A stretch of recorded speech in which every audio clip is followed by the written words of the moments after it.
Are we all set? Okay.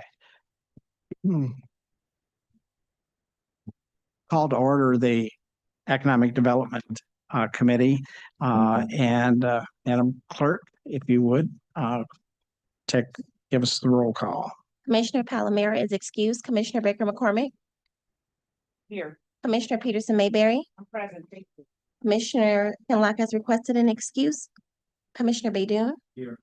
Commissioner Vice Chair Wilson. Present. Chair Anderson. Present. We have a quorum present. Thank you. First three, I have nothing for my report. And next item, Item C, approval of the May 12th, 2026 meeting minutes. entertain a motion to approve those. Support. It's been moved and supported.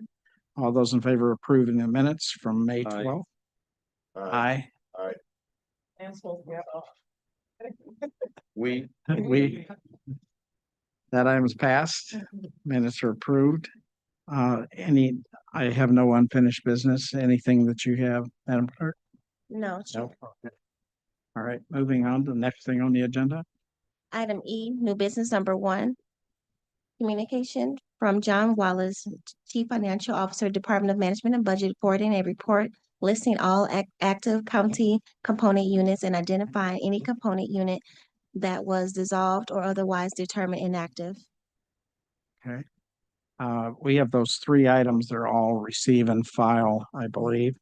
And yes, Want me to read the next one? sure. Okay. Item number 2, communication from the City of Westland forwarding notice of public hearing on June 6, 2026 to consider amendments to the existing development and tax increment financing plan. Next item. Item number 3, communication from the City of Detroit forwarding notice of a public hearing on June 11 to establish a commercial redevelopment district in the area of 525 West Lafayette Boulevard. Entertain a motion to approve all 3 unless we have questions. Pardon me? To receive and file. So move. Yes. It's been moved and seconded to receive and file. All those in favor? Aye. Aye.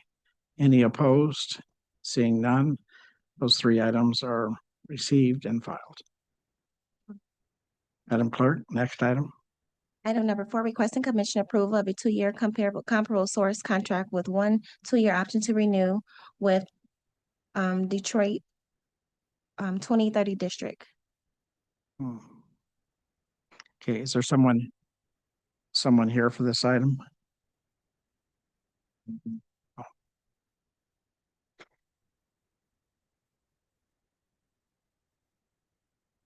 Please identify yourself. Can you turn your microphone, Alex? Pardon me? Just hit the green. One time. There it is. That work? That's where. All right. Alex Smith, project manager with sustainability innovation of the Economic Development Department. I believe Erin Kelly is joining us online as well, so I'm not sure if she's going to chime in. Okay. And Kelly, Mrs. Kelly, would you identify yourself for the record? Yes. Good morning, everyone. Erin Kelly, Division Director, Sustainability and Innovation in the Economic Development Department. Okay. Which of you would like to tell us what we have in front of us? I can start. Good morning, everyone. I appreciate your flexibility and the technology we have access 2026. Before committee today is an agreement with the Detroit 2030 district to provide support and technical assistance to the county's local units of government in support of energy benchmarking and efficiency services. Okay. Any questions by members? Commissioner Peterson Mayberry. Oh, it's not working, the microphone? Tablet. Oh, the tablet. Thank you, Mr. Chair. I do have a couple questions. What does implementation look like for this? I know they've been around since 2017. Not sure if we have some deliverables or examples of success for them. Excited about as I read and did a little bit of research about them and what they've been able to do and how large they are now. So I guess, what does implementation look like? That's the first question. Will they address transportation emissions and charging stations? Because I know they've done it at other communities. And then the final question is, who will be in the room and will they have the bandwidth across the 43 communities? Good These questions. are questions. So in terms of implementation, what the decision before you is related to program design that is intended to support our local units of government in taking first steps around energy efficiency for their own local government facilities. This is called out as a priority in our regional plans from SIMCOG related to aligning with the state's current climate goals. And so we actually in the Economic Development Department have had the experience of working with Detroit 2030 District through one of their existing programs for the buildings that the county owns that are inside of the city of Detroit. And so we have met with other 2030 districts that have scaled from a municipal program to a county program. Here in Michigan. So Washtenaw County's program started as an Ann Arbor headquartered program, and Grand Rapids had a similar experience. And so that's the contract here is to support us in taking first steps. And Okay, so kind of pilot, Ms. Kelly, because I know that, you know, nonprofits and churches, faith-based, institutional, commercials, all of these spaces, once people are aware that we're doing this, that's why I'm wondering, how do we scale it, or what's the bandwidth? yes, so I apologize. It looks like my phone might be overheating, and if I hang up suddenly, I'll switch to my other phone. Actually, let me turn off my video. That helps. So we are specifically supporting the county's local units of government as the first step. We believe there is room for our local units of government to support stakeholders in their own communities. And there's also probably room for the county to support whether it's faith-based organizations, nonprofits, residents directly around this work. However, this scope here is to support the county in taking first steps. Phase one. Phase one. Okay. Yeah, we're just piloting the expansion Okay. from what they're doing in the city of Detroit Yeah. and trying to broaden it to the county of Wayne, similar to, like she said, what was done in Ann Arbor through Washtenaw County. Yeah, I'm And that's- familiar with their yeah. work, and that's why I thought this seemed like a really small scale based on what they can do. So for our county municipalities, are we also looking at like DPS when we talk about emissions and transportation? Is there any desire to go into that space around our vehicles? We're definitely advancing work with the county's institutional emissions and planning. And Alex Smith, who's sitting before you today, is our lead on that work. He is managing our Resilient Facilities Action Plan and currently managing our electric vehicle pilot, which is, hand in glove with DPS and facilities management. Okay. And I know there's partners, so I'm assuming that partners will come on board the further we get, but I look forward to the initial, if this passes, I look forward to the initial check-in just to see kind of what we've done. Because if there's a desire to go deeper and to expand the scope, then I'd be interested in seeing that now that we have measurables for what it can do for our county. For sure. Yeah. That's the plan, is to afford the opportunity to our 43 communities, extend the invitation, and then build out what that program looks like. And then from there, we can just ramp it up in whatever way that we can to support all the endeavors that are available to them. Okay. And I know our directors in the room. I know there are other community organizations that are doing this body of work too. So I'll be interested to see what partnership may look like to help support so that the scope can even expand. So thank you. Thank you, Mr. Chair. Thank you. Other questions by members? You brought up a good point, I think, Commissioner. As far as other examples of this working and proving successful and beneficial to the areas that have adopted it. Is it something that's working in Ann Arbor? How long have they been doing it, and what kind of results have they seen? I think that was the example that was mentioned. Yes. Ann Arbor. Yeah, Ann Arbor and Grand Rapids have both been able to expand their programs from serving only the city to serving in an expanded way the communities across their counties. And you know, the one difference in Ann Arbor could be although it may not be, the level of constituent support for this type of work generally. So you may not be aware that Ann Arbor has its own locally generated revenue to support the implementation of their very aggressive, some of the most aggressive in the country, sustainability goals. But the model that we're looking at is the expansion from city to county.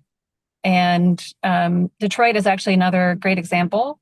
So 2030 District began their work organizing around some of the largest consumers of energy that were in the central business district. So the Guardian building itself is actually in the 2030 District program already.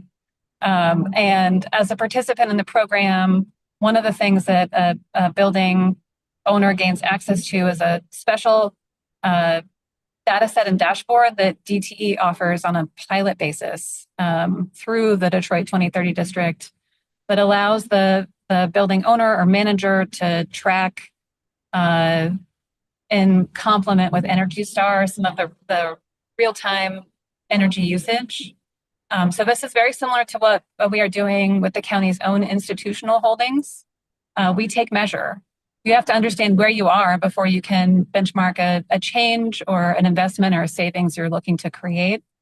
And so this is a real part of the value proposition of working with 2030 District, is being able to support our local governments and establishing the visibility into their current spends on energy and water, as well as to understand current resources and programs that are available at limited or no cost currently, including through DTE and consumers to implement more operations level savings. And then from there, think about larger investments, more capital level investments that might create savings on a reasonable timeline.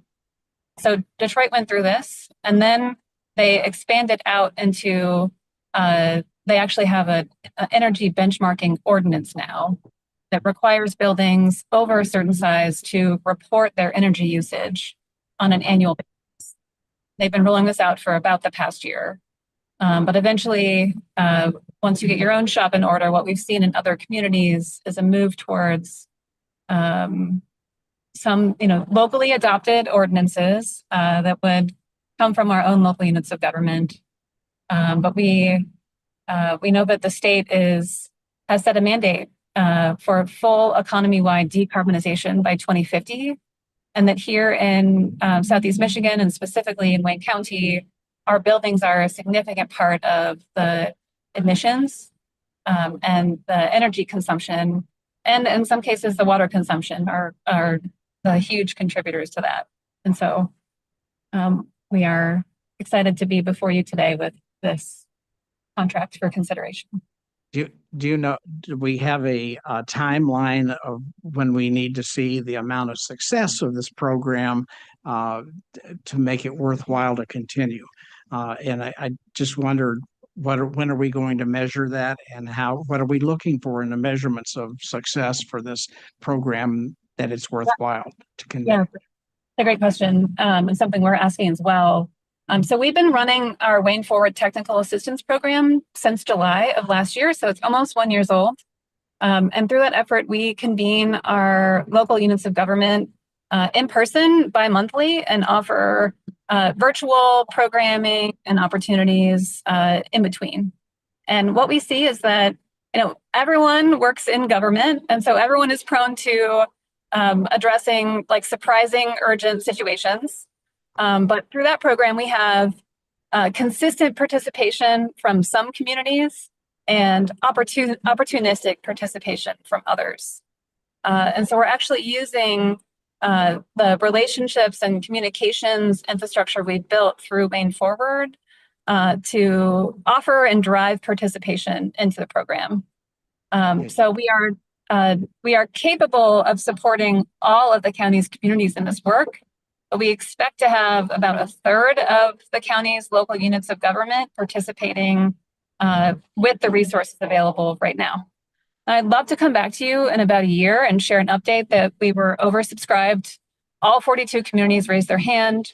We were able to take some first steps together, and there's a need to do more work.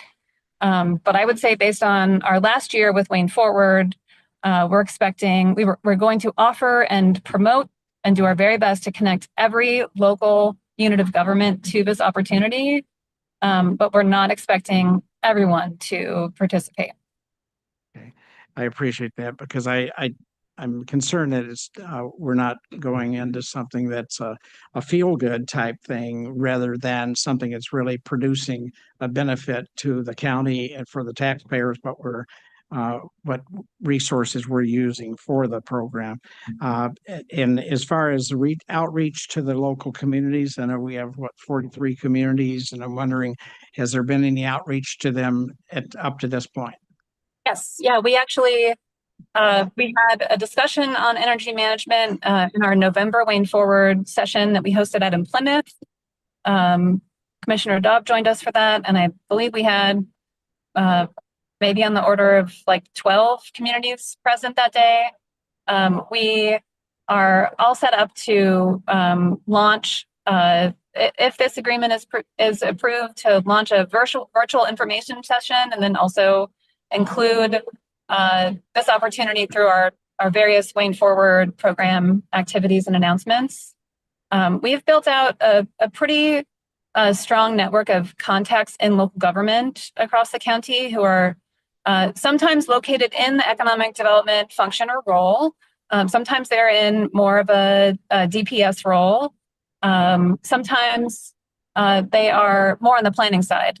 And then we also have partners like Downriver Community Conference who are supportive allies in reaching out to communities that are sometimes harder to get in touch with. If you could maybe provide us with a list of the communities that had been part of the outreach and who the contact is for those communities. Yeah, we've established contacts at the local level on a sustainability plan with each and every community as part of our Wayne Forward program that Aaron described. So we build those relationships, and each bi-monthly session that we offer information on whatever technical assistance programs we've had. So this is something that we've been kind of ramping up to. So the expectation is once we get this approved, this will be the next in line of technical assistance with a direct plan to support them, because a lot of those communities may not necessarily have the resources to do this kind of deep dive and benchmark these sources. So that's where we feel the immediate value add is, that we can come in and supplement some of the work that they either are doing or may not even be aware that they're capable of doing. So we're looking forward to extending this as a value add from the county to support them and try and build up their awareness and efforts to improve operational efficiency, energy usage, water usage, and those things. So we're excited about we've seen it work at the Washtenaw level. You know, when it expanded from Ann Arbor, we've seen it, like Aaron said, in Grand Rapids. So the measurables are there in terms of seeing the buy-in. Once you expand out to the community level, the conversations that we've had in the Wayne Forward meetings, there's interest there. You know, depending on the topic, you know, we get more buy-in, but we think something like this, where there's a direct support system that we're offering out, will definitely have the buy-in, and it's something that we can report back on once we get it rolling. Okay, thank you. Yep. Commissioner Baker McCormick. Thank you, Mr. Chair. Some time ago, we talked about the efficiency of our own buildings in Wayne County. Have we completed that assessment, or is that part of the plan? Well, I know it's part of the Wayne Forward plan, but is it also part of this initiative?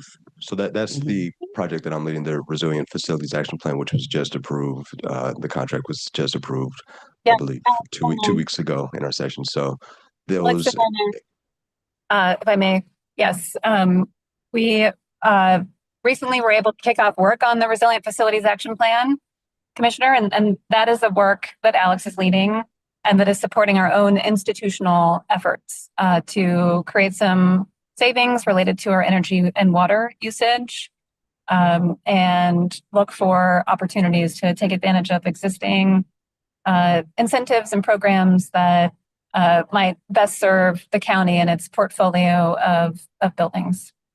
Can we hear, Okay. leading the plan, can we hear from him? Sure. Yeah. So we're starting, we have our kickoff meeting with the consultant actually next week. We're bringing them in for an all-day workshop with our department leaders. Anthony will be there for that, and then our constituents within the other departments that are going to be impacted. So we're looking forward to getting that kicked off starting next week, and then that will be our internal assessment of what our energy audits and where we are, so we can kind of one hand feeds the other. We're looking at what we're doing, and then we're also trying to afford the same opportunities to our communities.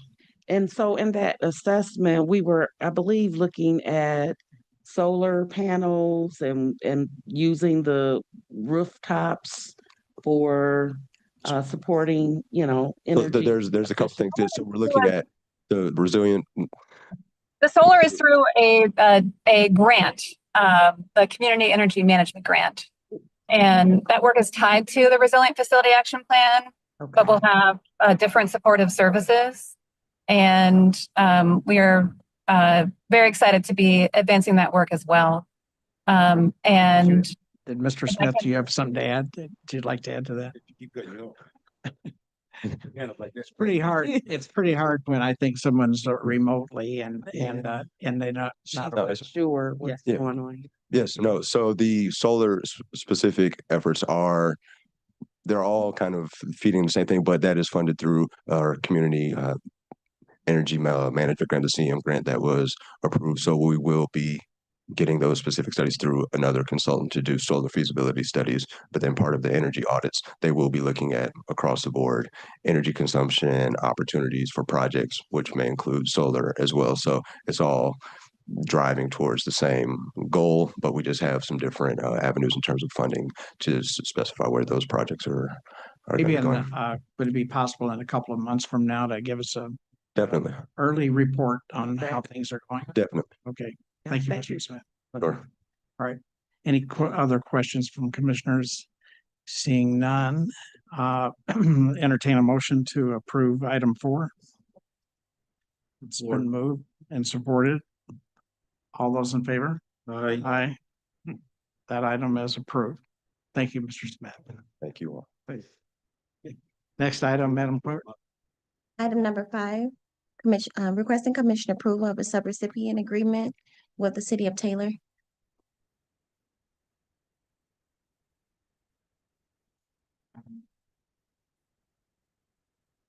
Good morning. Please identify yourself for the record. My name is Jeannie Fields, and I'm the Assistant Director for Wayne County Community Development Division within the Economic Development Department. Stephanie Case, Senior Project Manager of Community Development. And which of you would like to address this issue that's on before us? Well, I will go ahead and do that. Mrs. Fields? The City of Taylor is one of our home program consortium members. And as relates to the consortia, for those who are unfamiliar, Wayne County, along with Taylor, Dearborn, Livonia, and Lincoln Park, all serve as consortium members to utilize these funds from HUD, their home funds. And so in this particular agreement is for the 2021 program year. The City of Taylor is interested in doing down payment assistance. They have done that activity before, but they did not have a provider because they went out for a request for proposal. So they were delayed in getting their program started.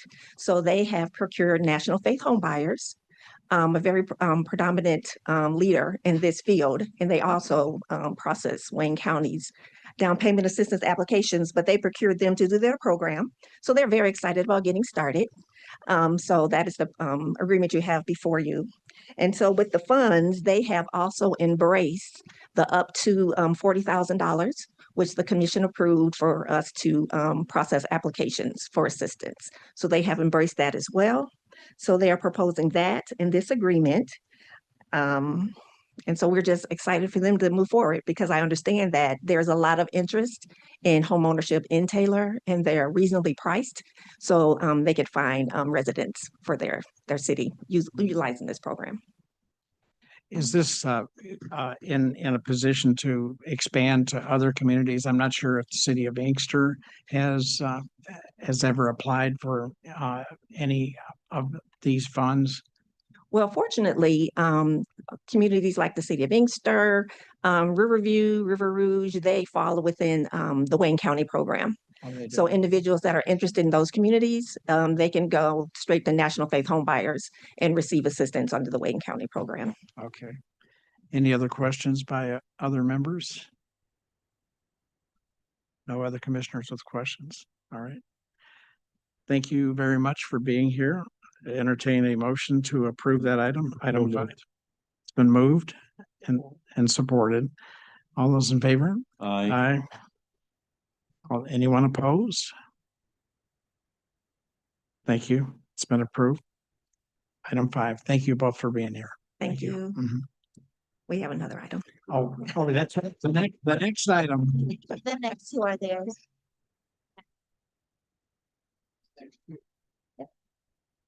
Item number 6, requesting commission approval of a subrecipient agreement with the city of Dearborn.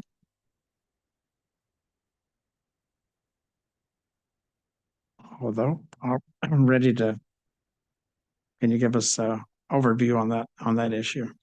Yes. This item. Yes, I can. Thank you for asking. So the city of Dearborn is another one of our consortium members, as mentioned previously, and they are doing a different project with their home funds. There is an annual allocation, and they're interested in doing homeowner rehab. Now, this is a program that they've done successfully in the past. And this particular agreement, we actually had to do some work with HUD to update some of the agreements and such in the program. So going with the back and forth and updating that. So now we're ready to get them started.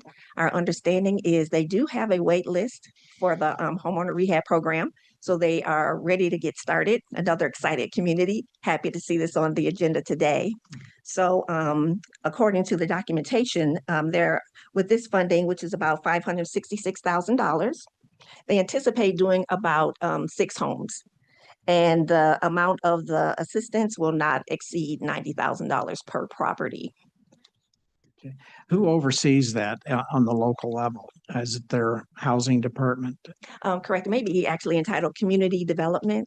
Okay. And Regina Sistrunt, who has been with Dearborn a long time, their compliance officer, she will oversee the program as she has in the past with staff from the city of Dearborn. Okay. Thank you. Any Commissioner Baker Mark?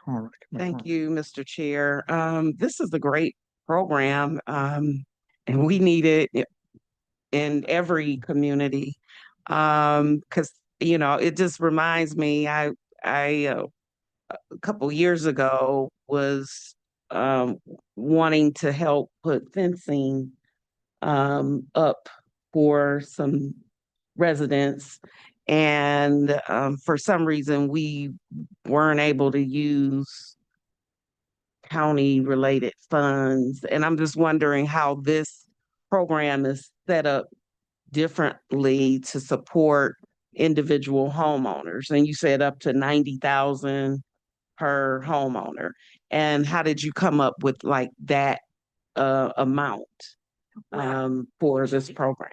That is the maximum amount is something that the city of Dearborn established for Okay. their program. So that was that $90,000. And you do have to be income eligible for any of the HUD funds, of course. Right. And then there are some repairs that are eligible under the program and some that are not. So you'll use the example of fencing, since that's not an integral part of the home, then fencing probably is not going to be an eligible activity. No, I was under just these using funds. that Okay. as an example, Okay. just a small thing to help an individual homeowner, but we couldn't, for some reason, So I'm just interested how we might be able to expand a program like this to other communities, because there's definitely a need to support homeowners and rehabbing their homes. I get that question all day long. How do we do it? How do we support, especially seniors and veterans, even a wheelchair ramp, things of that nature. So I don't know how maybe that's something we can talk about in the budget hearing. I don't know. We actually do, Wayne County, we actually do have a program in our division, and there's probably something that our director is going to talk about as well. We have serviced some homes, and we Okay. have paused the program just to revamp it so that we're able to serve more individuals, and that's under our community development block grant funds. Okay. So we do have additional funding for that, and we are going to open up our program again in order to provide those kind of services. Okay, great. Like I said, this is a great program. I would love to see it in other communities. Yeah, so. Yeah, through the chair, Anthony Cartwright, Economic Development Director. Yes. Yeah, the Economic Development Department, we do have and had plenty of programs to assist throughout the county. Between community development, land bank, millions of dollars have been used and already expended to assist exterior home repairs, senior home repairs. We just finished $1 million grant with the land bank that was for energy efficient home repairs for seniors. So we have definitely been making our mark and improving those programs and helping seniors and our constituents out there with home repairs. Great. And so if you have any current programs or upcoming programs, please let us know, so we can share it. And right. So Yeah, okay. if we could get, Yeah. if there's some type of material that you could provide to us, it'd be helpful, I think, for us to be able to direct people in some of the communities that we represent. Appreciate it. Thank Okay. you. Commissioner Badon. Thank you, Mr. Chair.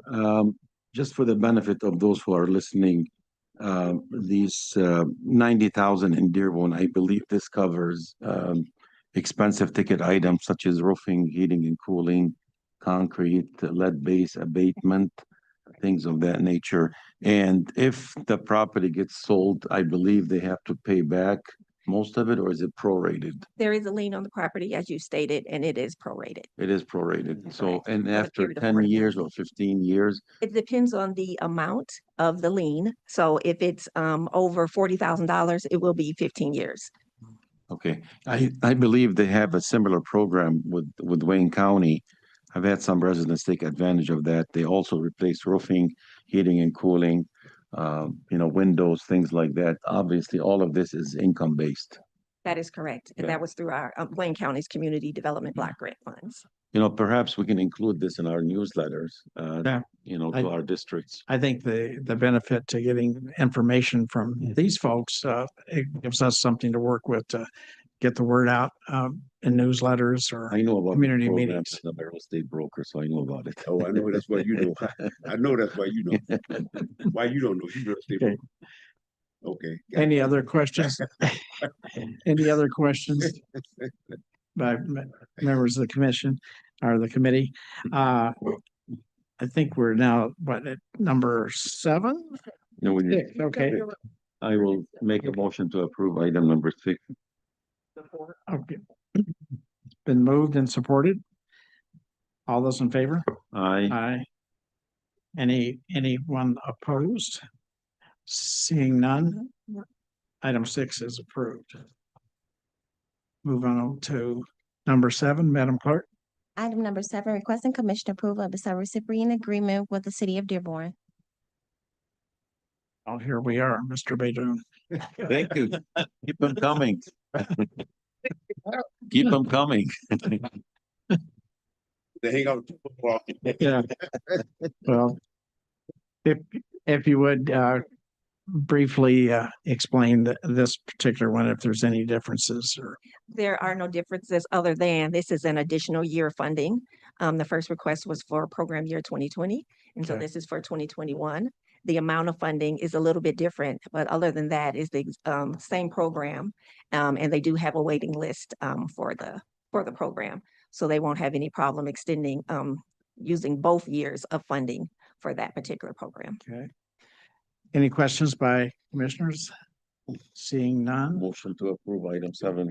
Oh, look at that. All those in favor? Oh, wait, do you have Oh, support? I'm sorry, do we have We support? don't have support. Yeah. Okay. Okay, all right. We didn't, all right. Oh, we didn't do it officially. I'm support. All right, it's been moved and supported items for item 7 to be approved. All those in favor? We, Aye. It's also, anyone opposed? Seeing none. Thank you all for being, both of you for being here. Thank you. Um, yeah. We have an addenda, would be the next item on the agenda. Today. We're now moving to item 8 on the agenda, requesting commission approval of Amendment 1 to a 3-year intergovernmental agreement with the city of Harper Woods.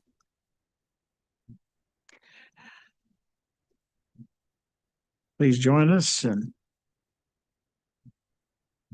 identify yourself for the record. Good morning, Chair. Lucius Anthony, Assistant Director of Economic Vitality. Mhm. Good morning, Commissioners. I want to thank your staff and also council staff for getting this on the agenda at the last minute, so we appreciate that as well. But the amendment you have before you today is pretty straightforward. There's no change to the dollar contribution. It's just slightly a modification to the scope of work. In the previous agreement that was approved by this body and full board, the scope focused more on a brick and mortar community center. The amendment you have before you is slightly changes the engineering design to more of a airspace structure. And a lot of that has to do with costs. The original budget was, well over $8 million. Due to construction costs, this one is more within their budget at roughly about $2.4 million. But again, no changes to the term, no changes to our contribution at all. Okay. I thought I noticed somewhere that it had, it's going to have a suspension roof over it. Is that inflatable? Correct. Yeah, Mhm. that's the air design. How about the durability of something like that? I'm not, my background is not in construction, but, engineering. but yeah.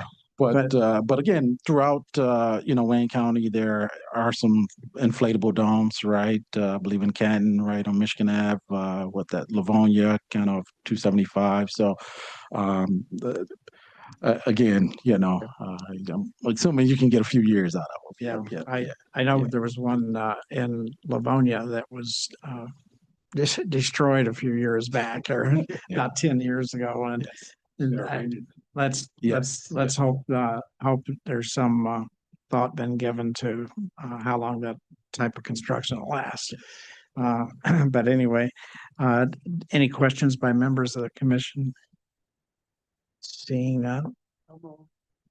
It's been moved and supported. All those in favor? Aye. Anyone opposed? We didn't have any. Thank you. Well, I believe that's the last item, Madam Clerk.